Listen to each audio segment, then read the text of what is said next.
E aí, galera, então estamos aí para falar um pouquinho hoje sobre campo elétrico, dando continuidade ao conteúdo visto na aula anterior sobre cargas elétricas em repouso, processo de eletrização e força eletrostática. Trouxe a abordagem então do campo elétrico e vetor no campo elétrico.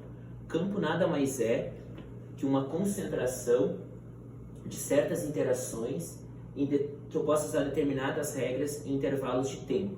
Vou pegar o exemplo de um campo gravitacional no planeta que nós vivemos nele, a própria Terra. Bom, a Terra é considerada um grande campo magnético.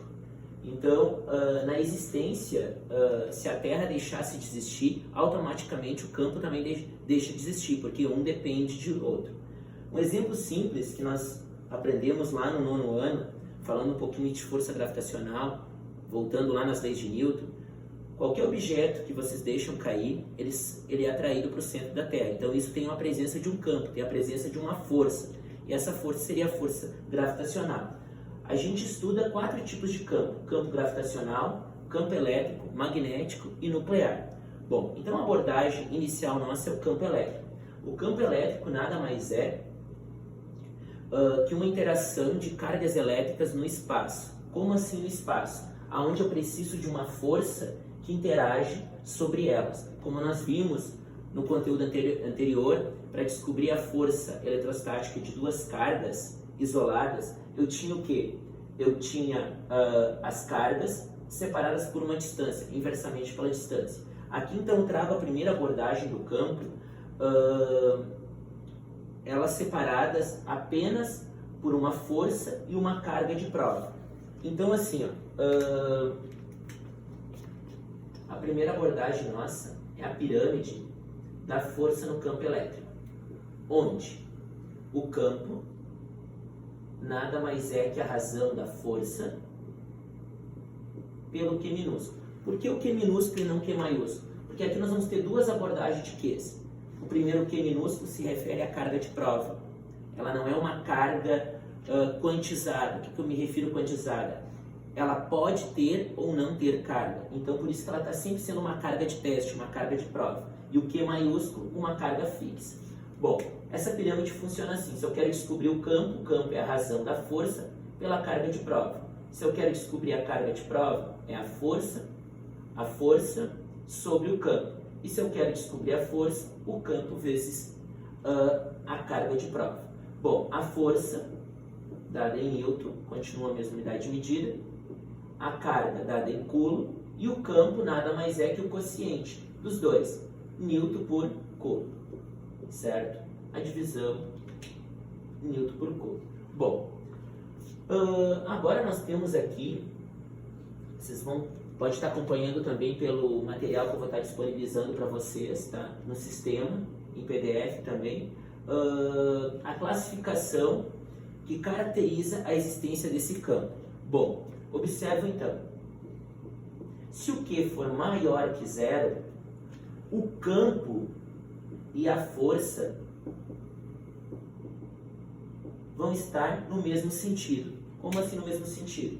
Indicando para o mesmo lugar. Ou seja, a direção é a mesma, horizontal, tá? Eles podem estar assim ou assim vertical. E então, se o Q for maior que 0, o campo e a força sempre vão estar no mesmo sentido. Se o Q for menor que 0, essa carga de prova for menor que 0, o que vai acontecer? O campo e a força vão estar em sentidos opostos. Tá? Então, Q menor que 0, sentidos opostos. Q maior que 0, mesmo sentido. Certo?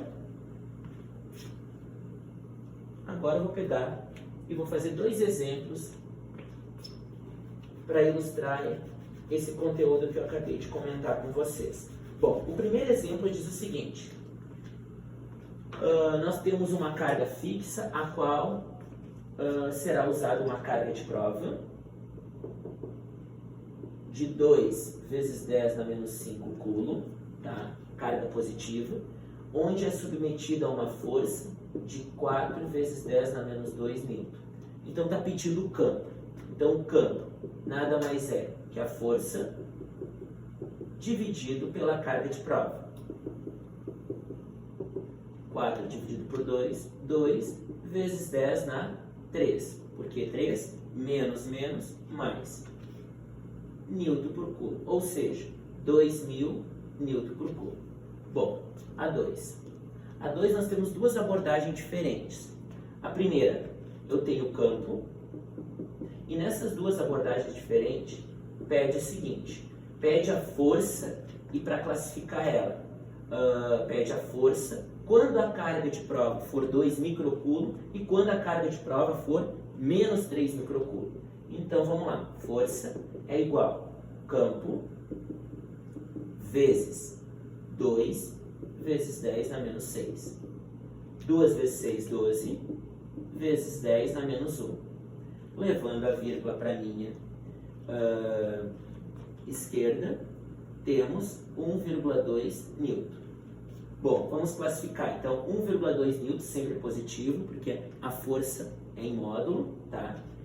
Direção horizontal, porque fala lá no exercício, podem observar aqui, ó, direção horizontal, então segue a mesma orientação inicial. E o sentido dela, como ela é como a carga é positiva, ela vai seguir o mesmo sentido do campo. Então, mesmo sentido do campo, certo? E direção horizontal. Letra B, força. 6 vezes 10 na 5, vezes 3 vezes 10 na menos 6. Observam que o 3 lá no exercício está negativo. Trazendo ele para cá, ele fica em módulo, fica 3 vezes 10 na menos 6. Então vai dar 18 vezes 10 na menos 1, que isso é 1,8 Newton. Então, 1,8 Newton é a intensidade da força, direção também horizontal e o sentido oposto, ou contrário. Por que oposto? Porque a carga de prova é negativa, certo? Então, é isso.